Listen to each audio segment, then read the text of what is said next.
Hello friends, welcome to துரான் academy. So ஒரு நிமிஷம் இருங்க.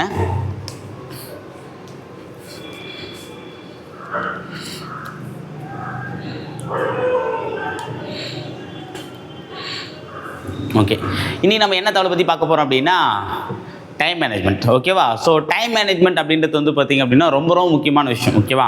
பொதுவாக வந்து பார்த்திங்கன்னா நம்ம ஊரில் சொல்லுவாங்க, ஒருத்தன் வந்து நல்லா வாழ்ந்து முன்னேறி போயிட்டான்னா அவனுக்கு நேரம் நல்லா இருக்குது, அதனால தான் அப்படி இருக்கா அப்படின்ற மாதிரி சொல்லுவாங்க. இதுவே நல்லா வாழ்ந்த வந்து பார்த்தினா உருப்படாமல் போயிட்டான் அப்படின்னா என்ன சொல்லுவாங்க, அவன் நேரம் சரியில்லைப்பா அப்படின்னு சொல்லுவாங்க. அப்போது ஒருத்தனை வந்து உயர்த்தருத்தும் தாழ்த்தருத்தும் அந்த நேரம் தான். ஓகேவா? இப்போ நேரன்றது ரெண்டு வகை, நல்ல நேரம் கெட்ட நேரம். ஓகேவா? நீங்கள் என்ன சார் நீ ஜோசி மாதம் சொல்ல போகிறீங்க கேட்டால் அதை நான் சொல்ல போகிறது கிடையாது. இந்த நேரன்றது நமக்கும் ரொம்ப முக்கியமானது. நமக்குன்னா யாருக்கு? போட்டியாளருக்கு. ஓகேவா? ஸோ போட்டித் தேர்வுக்கு படிக்கக்கூடிய எல்லாருமே வந்து பார்த்தீங்கன்னா அந்த நேரத்தை யார் ஒருத்தர் சரியான முறையில் செயல்படுத்துகிறாங்களோ அவங்க தான் ஜெயிப்பாங்க. எக்ஸாம்பிள் வந்து பார்த்தீங்கன்னா எல்லாருக்குமே 24 மணி நேரம் தான். ஓகே, வாழ்க்கையில் சுறுசுறுப்பாக இருக்கிறவனுக்கும் 24 மணி நேரம் தான் ஒரு நாளைக்கு. சோம்பேறிக்கு எத்தனை மணி நேரம் தான்? 24 மணி நேரம் தான். அப்போது தனக்கான நேரத்தை யார் ஒருத்தர் சரியான முறையில் செயல்படுத்துகிறாங்களோ அவங்களால மட்டும்தான் ஜெயிக்க முடியும். ஓகே, அப்போது அந்த டைமை ஒருத்தர் எப்படி மேனேஜ் பண்ணணும், அதுவும் போட்டித் தேர்வர்கள் நீங்கள் உங்களுடைய நேரம், உங்களுக்கு இருக்கக்கூடிய நேரத்தை எப்படி நீங்கள் மேனேஜ் பண்ணணுன்றது தான் இதெல்லாம் வந்து நான் சொல்ல போகிறேன். ஒரு சில டிப்ஸை தான் சொல்ல போகிறேன். ஓகேவா? இதனுடைய சஜஷன் தான். இதை அப்படியே நீங்கள் ஃபாலோ பண்ணுன்ற அவசியம் கிடையாது. இதை நீங்கள் உங்களுக்கு ஏற்ற மாதிரி நீங்கள் ஃபாலோ பண்ணாலே போதும். ஓகேவா? ஸோ டைம் மேனேஜ்மெண்ட் அப்படின்றது வந்து பார்த்தா ரொம்ப ரொம்ப முக்கியமான விஷயம். ஓகேவா? இப்போ எக்ஸாம்பிளோட பார்த்தீங்கன்னா 3 மணி நேரம். ஓகேவா? இப்போது அந்த எக்ஸாமில் வந்து ஒரு 200 கொஸ்டின் கேட்குறாங்க அப்படின்னா அந்த 200 கொஸ்டின் எல்லாருக்குமே தெரியும் அப்படின்னு நம்ம சொல்ல முடியாது. ஆனால் நிறைய பேர் அந்த டைமை மேனேஜ் பண்ண தெரியாமல் பாதியிலே, ஏன் பாதி பேப்பர் விட்டுட்டு கடைசியாக ஒரு 10 கொஸ்டின் 5 கொஸ்டின் நீங்கள் எக்ஸாம் முடிஞ்சு நிறைய பேர் கேட்டு பாருங்கள். சில பேருக்கு வந்து 2 மார்க் 5 மார்க்லாம் போயிருக்கும். அவங்களுக்கு மிக முக்கியமான காரணம் என்ன இருக்குன்னு பார்த்தீங்கன்னா இந்த கடைசி நேரத்தில் சில கொஸ்டினை பார்க்காம ஆன்சர் கொண்டு வந்திருப்பாங்க. அப்படி யாருன்னா அதுன்னு கீழே கமெண்ட் பண்ணுங்கள் தைரியமாக. ஓகேவா? ஏன்னா அது ரொம்ப ரொம்ப வந்து பார்த்தா கஷ்டமான விஷயம். ஏன்னா போட்டி போட்டு ஒருத்தன் தோற்று போகிறான், அது பரவாயில்ல.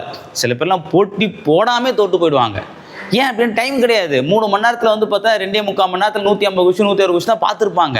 மீதி 40 கொஸ்டின் வந்து இந்த குரூப் 4 எக்ஸாம் நிறைய பேர் வந்து பார்த்தீங்கன்னா வெளியே வரும்போது அழுதுட்டு வந்தாங்க. ஏன்ப்பா எக்ஸாம் ஒழுங்காக எழுதலையா? எக்ஸாம் ஒழுங்காக எழுதுகிற கொஸ்டின்லாம் கஷ்டமா இல்லை. ஓகே, கொஸ்டின் கஷ்டத்தை நான் ரியலைஸ் பண்ணிட்டேன். ஆனால் ஒரு 10 கொஸ்டின் 5 கொஸ்டின் கிட்ட என்னன்னே தெரியாமல் படிக்காமல் ஒரு வரி கூட படிக்காமல் அப்படியே என்ன பண்ணிட்டேன், நான் ஷேர் பண்ணிட்டு வந்தேன். எக்ஸாமில் கொஸ்டின் வந்தால் வந்து பார்த்தீங்கன்னா எக்ஸாம் நல்லா எழுதிட்டா ஆனந்த கண்ணீர். ஓகேவா? எக்ஸாமில் கொஸ்டின் டஃப்பாக வந்துட்டா அதுனா பார்த்தீங்கன்னா அழுகை கண்ணீர். இதுவே எக்ஸாமில் வந்து பார்த்தீங்கன்னா சில கொஸ்டின் அட்டன் பண்ணாமே நம்ம வெளியே வந்துட்டா அதுதான் ரத்த கண்ணீர். ஓகேவா? இந்த குரூப் 4 நிறைய பேர் வந்து பார்த்தீங்கன்னா ரத்த கண்ணீர் தான் அடிச்சிருப்பாங்க. ஓகேவா? அதில் எந்த மாற்று கருத்தும் கிடையாது. ஏன்னா அந்த நம்ம எதிர்பார்க்காத கொஸ்டின் வந்ததுனால அந்த நிலைமைக்கு நம்ம வந்து போயிட்டோம். ஓகேவா? ஸோ அந்த டைம் அப்படின்றது வந்து பார்த்தீங்கன்னா ரொம்ப முக்கியமானது. ஓகேவா? இது நம்ம வாழ்க்கையில் குட் டைம் பேட் டைம் வரும், அது ஓகே. ஆனால் நம்ம எக்ஸாமுக்கு படிக்கும்போது அது குட் டைமாக இருக்கிறதுக்கும் பேட் டைமாக இருக்கிறதுக்கும் நம்ம அதை எப்படி மேனேஜ் பண்ணுறதை பொறுத்து தான் அது நமக்கு குட் டைமாகவோ அல்லது பேட் டைமாகவோ மாறுறது வாய்ப்பு இருக்குது. ஓகேங்களா? ஸோ அப்போது ஃபஸ்ட்டு விஷயம் டைம் மேனேஜ்மெண்ட் பொறுத்த வரைக்கும் நம்ம என்ன விஷயத்தை கடைபிடிக்கணும், ஒரு 3 முக்கியமான டிப்ஸ் நான் சொல்கிறேன். முதல் விஷயம் என்னென்னு பார்த்தீங்க அப்படின்னா, இப்போ நமக்கு ஒரு நேரம் இருக்குது, ஒரு நாளைக்கு 24 மணி நேரம். ஓகே, என் ஃப்ரெண்டு வந்து பார்த்தீங்கன்னா, சார் என் ஃப்ரெண்டு படிக்கிறான், அவன் 8 மணி நேரம் படிக்கிறான், ஸோ நானும் 8 மணி நேரம் படிக்கிறோமா அப்படின்னா அது கிடையாது. ஓகேவா? ஸோ அவர் 8 மணி நேரம் படிக்கின்றதுல நீங்களும் 8 மணி நேரம், அவர் 4 மணி நேரம் தான் நீங்களும் 4 மணி நேரம் படிக்கின்ற அவசியமே கிடையாது. ஓகேவா? ஏன்னா இப்போது அவர் வந்து ஒரு நாளைக்கு இவ்வளோ சாப்பிட்றாரு, அவர் ஒரு 4 சப்பாத்தி சாப்பிட்றாருன்னா இப்போ என் ஃப்ரெண்டு 4 சாப்பிட்றான், 4 கிடையாது. உங்களுக்கு அதிகமாக பசி தான் நீங்கள் 5 கூட சாப்பிட்லாம், பசி இல்லைனா 3 கூட சாப்பிட்லாம். அப்போ என்னென்னா அப்போ டைமுன்றது என்னென்னா உங்களுடைய ஃப்ளெக்சிபிள். ஓகே, உங்களுடைய ஃப்ளெக்சிபிள் டைமை நீங்கள் படிக்கணுன்றத மைண்ட் வச்சுக்கோங்க. இதான் டைம் மேனேஜ்மெண்ட்டோட ஃபஸ்ட்டு. இன்றைக்கி 24 மணி நேரம் இருக்குது, எனக்கு இங்கே கடைக்கு போகிற வேலை இருக்குது, எனக்கு இந்த ஒர்க் இருக்குது, நான் வேலைக்கு போகிறேன், இப்போ நான் வீட்டில் வந்து இந்த மாதிரி ஒர்க் இருக்குது, வீட்டில் வந்து பார்த்தோன்னா வேலை போக சொல்லியிருக்காங்க அப்படின்னும்போது அப்போ என்ன பண்ணணும், நம்ம அந்த வேலையெல்லாம் போக மீதி நமக்கு எவ்வளோ நேரம் கிடைக்குதோ அந்த நேரத்துக்கு உண்டான பிளானை போட்டு படிக்கணும். இதுதான் டைம் மேனேஜ்மெண்ட். நிறைய பேர் என்ன பண்ணா 8 மணி நேரம் பிளான் போட்டுருவாங்க, ஆனால் அவங்களுக்கு கிடைக்கிறதே 4 மணி நேரம் தான் இருக்கும். அப்போ கிடைக்கிறது 4 மணி நேரம், சார் 4 மணி கிடைச்சா 8 மணி நேரம் போட்டு படிப்பேனா எப்படி படிக்க முடியும்? படிக்கிறதே 4 மணி நேரம் தான், உங்களுக்கு இருக்கிற டைம் 4 மணி நேரம் தான், 8 மணி நேரம் போட்டு எப்படி கிடைக்கும்? அப்போ 4 மணி நேரம் வீணாக போயிடும். அப்போ நம்ம என்ன பண்ணுவோம், அப்போ நம்ம ஷெடியூல் போட்டு ஃபாலோ பண்ண முடியல அப்படின்ற ஒரு பயம் நமக்கு வந்துடும். அப்போ நம்ம ஒரு நாளைக்கு எவ்வளோ நேரம் கிடைக்குதோ அதுக்கேற்ற மாதிரி டைம் வந்து ஃபிக்ஸ் பண்ணணும். இதான் டைம் மேனேஜ்மெண்ட்டோட ஃபர்ஸ்ட் ரூல்ஸ். ரெண்டாவது, ஒரு நாளைக்கு நீங்கள் இவ்வளோ மணி நேரம்னு சொல்லிட்டு நீங்கள் டைம் வச்சுட்டீங்க, ஓகேவா? ஆனால் ஒரு சப்ஜெக்ட்டுக்கு இவ்வளோ நேரம் வைக்கிறது ரொம்ப தப்பான விஷயம். ஒரு நாளைக்கு நான் இவ்வளோ நேரம் படிக்கிறேன்றது ஓகே, இவ்வளோ நேரம் தான் உங்கள் டைம் இருக்குது.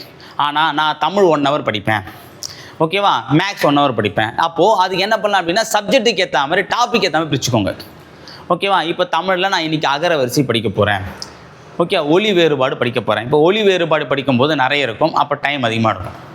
அகர வரிசை படிக்கும்போது டைம் கம்மியாக இருக்கும், ஓகேவா? அப்போது நான் அகர வரிசைக்கு 1 hour போட்டிருந்தேன், ஆனால் நான் ½ hourலேயே முடித்தேன். 1 hourக்கு அதையே வச்சு ஓட்டக்கூடாது.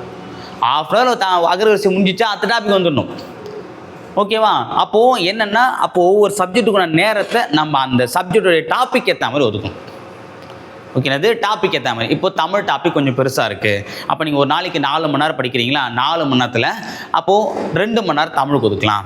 இன்றைக்கி மேக்ஸ் நான் கம்மியாக தான் படிக்க போகிறேன், ஒரு ½ hour ஒதுக்கலாம், ஓகேவா? மூணாவது, இப்போ நம்ம வந்து ஜிகே பார்க்க போகிற 1 lesson தான், 1.5 மணி நேரம் ஜிகே பார்க்கலாம் அப்படின்ற மாதிரி அதையும் பிளான் பண்ணிக்கும். அப்போ ஒரு நாளைக்கு நம்ம எவ்வளோ நேரம் படிக்கின்றத பிளான் பண்ண போகிறோம்.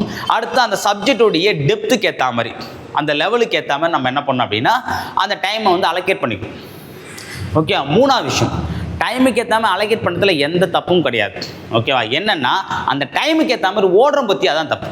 இந்த இடத்துல நம்ம தப்பு பண்ணிடுவோம்.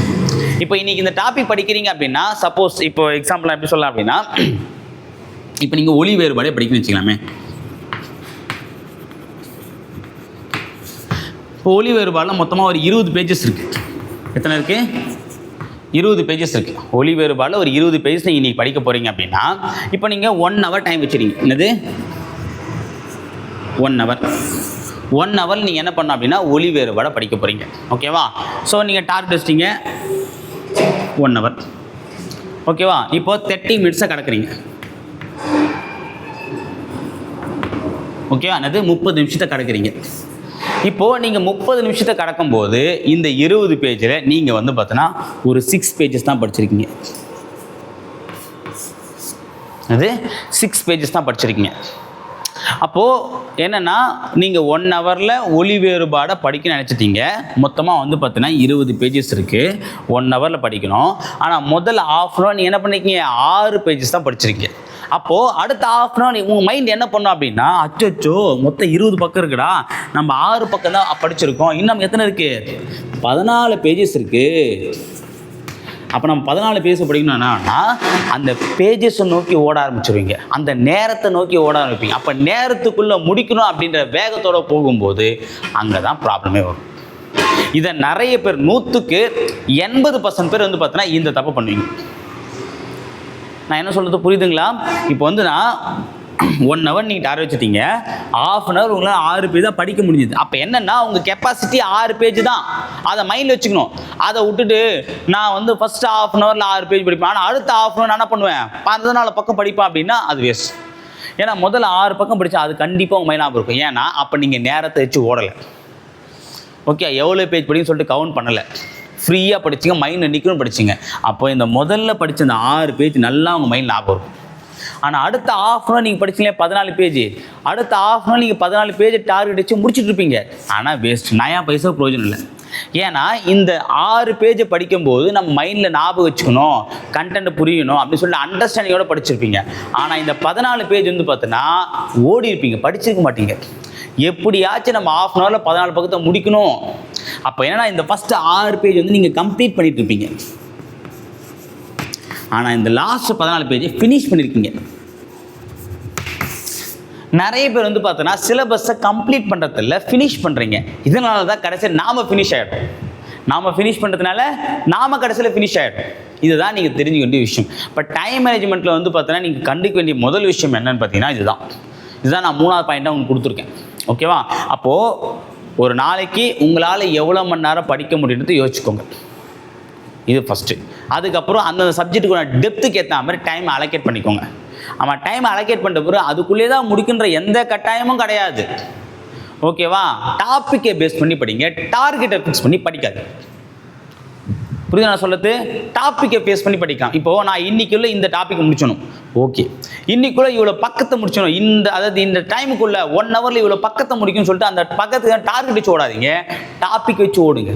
இன்றைக்கி நான் அந்த டாபிக் முடித்தா போதும்பா, அது 1 மணி நேரத்தில் முடித்தா என்ன, அரை மணி நேரத்தில் முடித்தா என்ன, 3 மணி நேரத்தில் முடித்தா என்ன, பிரச்சனை இல்லை.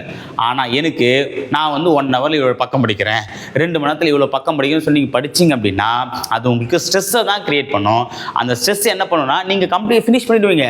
ஆனால் நிறைய பேர் சொல்லல, சார் நான் எவ்வளோ தான் படித்தாலும் என் மைண்ட், ஆனால் நான் ஃபுல்லாக படித்தேன் சார், ஆனால் என் மைண்டில் நிற்க மாட்டேது. காரணம் என்ன அப்படின்னா நீங்கள் கம்ப்ளீட் பண்ணாமல் ஃபினிஷ் பண்ணுறதுனால உங்களுக்கு எல்லாமே என்ன ஆகுது, அந்நேத்தி படிக்கும்போது ஞாபகம் இருக்குது, அப்புறம் மறந்து போயிடுது. அப்போது கம்ப்ளீட்டாக படிங்க, ஃபினிஷ் பண்ணணும் அப்படின்ற டார்கெட்டோட படிக்காதீங்க. ஓகேவா? அப்போ நம்ம இந்த இடத்துல நம்ம என்ன பண்ணோம், முதல்ல ½ அன் ஹவர் நம்மளால் 6 பக்கம் தான் படிக்க முடிஞ்சுது.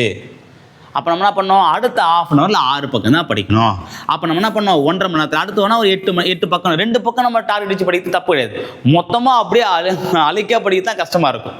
ஸோ அப்போது 1 மணி நேரம் நம்ம யோசிச்சோம், ஆனால் 1.5 மணி நேரம் இல்லை 1 மணி நேரம் 40 நிமிஷத்தில் முடியுதுப்பா இந்த டாப்பிக்கு அப்படின்னு நான் வச்சுக்கலாம். புரியுதா நான் சொல்கிறது? அப்போ இதுக்கேற்ற மாதிரி படிங்க. அப்போது டாப்பிக்கை பேஸ் பண்ணி படிங்க, டார்கெட்டை ஃபிக்ஸ் பண்ணி படிக்காதீங்க. ஓகே, எல்லாமே டீ தான். டைமு, ஓகேவா, டார்கெட்டு, அப்புறம் வந்து பார்த்தீங்கன்னா டாப்பிக்கு, 3த்துமே ஒரே டீ தான். ஓகேவா? ஸோ இதை கரெக்டாக நீங்கள் ஃபாலோ பண்ணால் போதும். ஓகே, அப்போ டைமுக்கு படிக்கணும். ஓகேவா, டாப்பிக்கை பேஸ் பண்ணி படிக்கணும், ஆனால் டார்கெட்டை பேஸ் பண்ணி படிக்கக்கூடாது. இதை நான் வச்சுக்கோங்க. ஓகேவா? ஏன்னா இந்த தப்பை நிறைய பேர் வந்து பண்ணுறீங்க. இப்போ ரீசெண்ட் டேஸில் எல்லாருமே சொல்லக்கூடிய விஷயம் வந்து நான் படித்ததெல்லாம் மறந்து போகுது. அது ரீசன் இதுதான். இந்த தப்பை பண்ணாதீங்க. ஓகே, அப்போது ஒரு நாளைக்கு எவ்வளோ நேரம் படிக்கணும், அந்தந்த டாப்பிக் ஏற்ற நேரத்தை ஒதுக்கணும். ஆனால் நேரத்தை நோக்கி ஓடக்கூடாது, டாப்பிக்கை நோக்கி ஓடணும். இந்த 3 விஷயந்தான்பா. இதை நீங்கள் கரெக்டாக ஃபாலோ பண்ணிங்கன்னா கண்டிப்பாக உங்களால் கிளியர் பண்ண முடியும். ஓகேவா? ஸோ டைம் மேனேஜ்மெண்ட்டை பற்றி நான் இப்போ பார்த்துட்டோம். ஓகேவா? அடுத்த வீடியோ பதிவில் நான் உங்களுக்கு வந்து பார்த்தேன்னா எப்படி படிக்கணும், ஹவு டு ரீட். ஓகேவா? ஸோ இது நிறைய பேர் வந்து கேட்டிருந்தீங்க. நாளைக்கு அந்த வீடியோ வந்து நான் சொல்கிறேன். ஓகே, எப்படி நம்ம வந்து ஒரு நாளைக்கு படிக்கணும், நம்ம ஓகே எவ்வளோ நேரம் படிக்கிறது நம்ம சொல்லியாச்சு.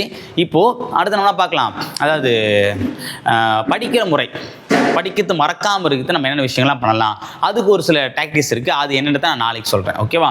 உங்களுக்கு வேறு ஏதாவது படிப்பு சம்மந்தம் டவுட் இருந்துச்சுன்னா கீழே தாராளமாக கமெண்ட் பண்ணுங்கள். அடுத்த வீடியோ பற்றியில் நம்ம அதை பற்றி சந்திக்கலாம். அதுவரை உங்களிடமிருந்து விடைபெறுவது அல்ஃபன்ஸ் அகாடமி. தேங்க்யூ.